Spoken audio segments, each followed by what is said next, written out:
السلام عليكم ورحمة الله وبركاته. رئيس الوزراء guddiga doorashada xildhibaanada labada aqal ku soo dhawaada maanta dhaartii baa noo dhammaatay waad ku mahadsantihiin inta qalqaalisay oo shaqada waday sidaa uu sheegay guddoomiyaha ku-meel gaarka aqalka sare labadayadoo reer gaalka ayaan nahay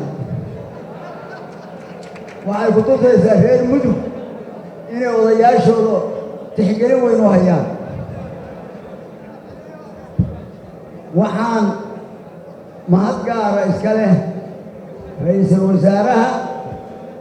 guddiga doorashooyinka oo u soo dhabar adeegay hawshaan culus oo meelaha kala duwan laga doonay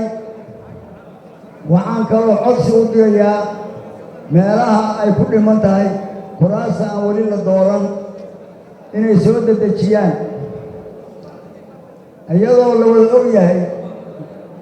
fikradda adduunku naga haysto in waqtigii dheeraaday oo digniinna la siiyey oo lacagaa go'ahaya iyo banuubtaa xirmaysa oo la og yahay inta nala kugu wada cadaadiskaas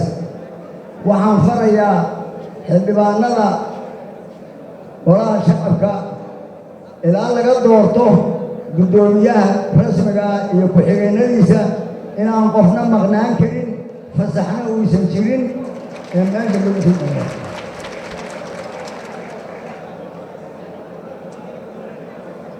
maalinta sabtida ah 9 subaxnimo iyo biil Hargeysa إن شاء الله إذن كوكم mahadsan meesha kulul iyo sida nalahuudu qaatay iyo sida waqtigii la sheegay looga gaarsiiyey waa mahad gaar aan u celinayna dadka fuliyey go'aankii la gaaray. Assalaamu calaykum waraxmatullaahi wabarakaatuh.